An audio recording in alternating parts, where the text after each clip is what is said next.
Você sabe quais são as principais características do autismo? Eu tenho certeza, se você tem algum filho que possui algum atraso, você tem várias dúvidas em relação a isso.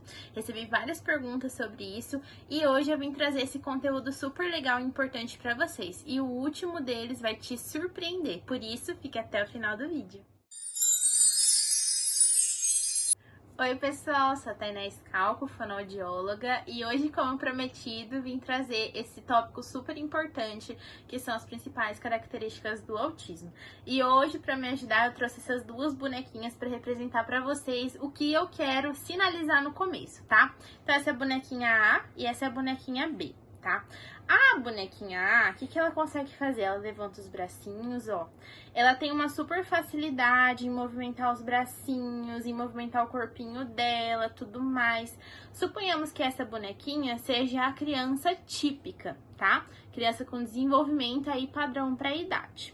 Só que aí nós temos a amiguinha dela, que é a bonequinha B, né? A bonequinha B, ó, ela tem mais dificuldade para abrir os bracinhos dela. Tá? Tem mais dificuldade nos movimentos. Ah, Tainá, mas pode ser a roupinha. Exatamente isso que eu quero proporcionar para vocês. Quais são as circunstâncias? Será que é a roupinha ou é o desenvolvimento da bonequinha B que tá com essa dificuldade? Então, a gente vai aprender um pouquinho mais sobre quais dificuldades são essas que diferem, na verdade, a bonequinha B da bonequinha A. Então, vamos lá! Então hoje, pessoal, eu venho trazer a bonequinha B pra gente fazer alguns questionamentos aí pra mãezinha dela, tá bom? Dois fatores principais que a criança que tem algum atraso significativo, a gente deve ter atenção nesses dois aspectos. O primeiro é quando a criança tem interesse ou comportamento fixo e restrito, quer dizer, aquela criança que tem interesse, por exemplo, por carro, enfileirar carro, tem dificuldade alimentar, restrição alimentar também vulga isso, então às vezes só come por cor, né? Então só come alimentos de cor branca, alimentos de textura pastosa. Isso a gente pode identificar sim como uma fixação da criança ou uma restrição, tá? Tanto na brincadeira, comportamento e até no aspecto alimentar. Então quando a gente tem esse conjunto de coisas, a gente já tem que ficar em alerta que tá acontecendo algo diferente no desenvolvimento dela como um todo. E o segundo tópico, mas não menos importante, são atrasos ou dificuldades no comportamento social, no aspecto social e comunicativo de interação com os demais. Então, a criança que apresenta um atraso, não um atraso pequeno, tá, gente? Um atraso real. Um atraso ou dificuldade de interação com as demais pessoas, a gente também tem que ficar de olho. Não é deixar que com 5 anos a criança vai começar a falar, que com 3 anos a criança vai começar a falar, ou vou deixar quieto porque meu marido começou a falar com 6 anos. Uma coisa não tem nada a ver com a outra, tá? Quando você vê esses aspectos significativos, você tem que imediatamente procurar uma avaliação, porque o fonoaudiólogo é o principal fundamento para te orientar melhor sobre as circunstâncias que tá fazendo essa criança ter esse tipo de atraso. E aí, como forma de sintetizar tudo isso, eu gostaria de apresentar 3 aspectos fundamentais para a gente ficar de olhos bem abertos no desenvolvimento da criança. O primeiro deles é que essa característica ela tem que ser significativa. Ela não pode ser um atraso, por exemplo, minha criança tem 1 ano e tá falando 25 palavras, sendo que, exemplo, tá, gente? Sendo que a gente tem que falar 30. Isso não é um atraso significativo. O atraso significativo é, por exemplo, a criança com 1 ano não emite nenhum tipo de som, ou não tem contato visual nenhum. Aí sim a gente tem que ficar em atenção e procurar ajuda especializada, tá? O segundo tópico, ele é bem importante também, porque ele traz pra gente que a explicação para esses tipos de atraso, elas estão fundamentadas no atraso global, ou seja, não é só o atraso de fala, a criança apresenta outros atrasos significativos, social, comportamental, motor, então não é só um atraso, são várias características ali que elencadas, juntinhas, unidas, elas formam ali um atraso global, um atraso generalizado da criança.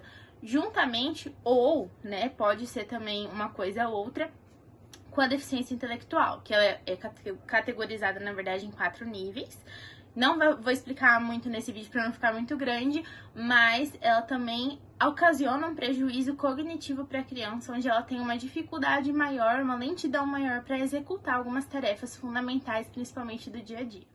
E Tainá, se são 3, você falou que o mais importante vai ficar pro final, qual que será esse estrondo aí de informação que você quer passar? Então, gente, o último e mais importante de todos é que todos esses atrasos, todas essas circunstâncias têm que acontecer na primeira infância, tá?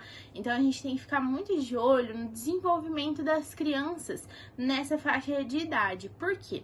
Dentro dessa faixa de idade, a criança está aprendendo diversas coisas dentro do seu convívio, dentro do seu ambiente, né? Na escola, com os amiguinhos, com a família, no seu ambiente de casa mesmo. E aí, no segundo ano dela, ela tem uma poda neural, né? Que é tudo aquilo que ela tem de armazenamento que não tem vai embora, né? Sintetizando melhor a explicação. E aí, dentro desse primeiro desenvolvimento, a criança armazena algumas circunstâncias que ela já aprendeu, e se ela não for estimulada, principalmente nessa primeira infância, ela acaba perdendo essas informações. Mas, Tainá, uma coisa tem a ver com a outra? Super tem, né, gente? Porque cada fase da criança, ela vai aprendendo categorias diferentes do desenvolvimento dela, né? Lá na carteirinha de vacinação, que eu acredito que você tem aí na sua casa do seu bebê ou da sua criança, tem lá no manualzinho da vacinação, tem os tópicos de desenvolvimento de audição, motor, de fala e tudo mais. Dá uma olhadinha lá, vê os desenvolvimentos de cada faixa etária. É óbvio que é uma margem de erro que pode sinalizar para mais ou para menos. Às vezes a criança pode ter 6 meses e tá fazendo coisa que era para 5 meses, ou tem criança de 6 meses que ainda não faz o que é para a idade dela. Então isso aí pode ter uma margem de erro. Mas lembra que eu disse, o atraso tem que ser significativo e tem que aparecer na primeira infância. Não adianta aparecer lá para os 10 anos, tá, gente? A criança tem que já vir sinalizando isso desde pequenininho.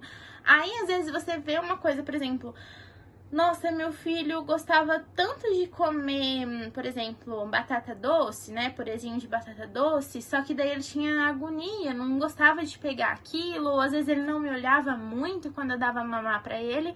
E aí, quando ele vai crescendo e vai desenvolvendo, vai aflorando mais esse aspecto, você fica assim, poxa vida, devia ter prestado atenção naquilo antes, devia ter procurado ajuda, procurado me informar melhor sobre o que estava acontecendo. E eu fui deixando levar e agora já tá numa situação maior, mais grandiosa, né? Então, é um aspecto pequeno que ficou bem grande. Então, isso a gente tem que estar bem sinalizado, tá?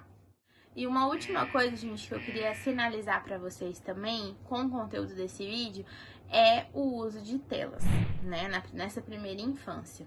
Eu tô finalizando um TCC muito importante, que é do meu coração, assim, que eu tô finalizando exatamente para essa circunstância de apresentar para as pessoas quais são as estratégias que a gente tem para fazer a brincadeira social ali com a criança e retirando essas telas, porque realmente, gente, estudos comprovam que a maioria das crianças que passam mais tempo em telas tem atraso, e às vezes tem até características que não era para ter de atraso no desenvolvimento, porque aliena a criança, deixa a criança meio assim em uma estafa mental, acaba fazendo ela ter mais prejuízos comunicativos, porque a socialização fica, ó, super zerada. E não é o que a gente quer, né? Uma criança tem que ser criança, tem que brincar, tem que se divertir, tem que ficar lá pra fora, se sujar, bagunçar mesmo, mas ficar em telas não. Já basta a gente que é adulto que tem que passar um bom tempo aí resolvendo nossas coisas, né? A criança não tem necessidade disso. Mas aí mais pra frente, quando eu finalizar, eu vim apresentar eles pra você com maior carinho, tá bom? E é isso, pessoal. Espero muito que vocês tenham gostado, que eu tenha ajudado mais e mais ainda, né? Vejo que muita gente tá interagindo aqui comigo. Então, se você gostou do meu vídeo, se inscreva aqui pra não perder mais nenhum vídeo. Ativa o sininho, curta muito, compartilha com as pessoas que precisam saber dessa informação. Me sigam lá no Instagram, que vai estar aqui embaixo pra vocês. Lá tem bastante coisa legal também, de conteúdo que eu já andei postando, nos destaques também. E eu espero muito que eu consiga ajudar você a tirar suas dúvidas. Então, um grande beijo e tchau!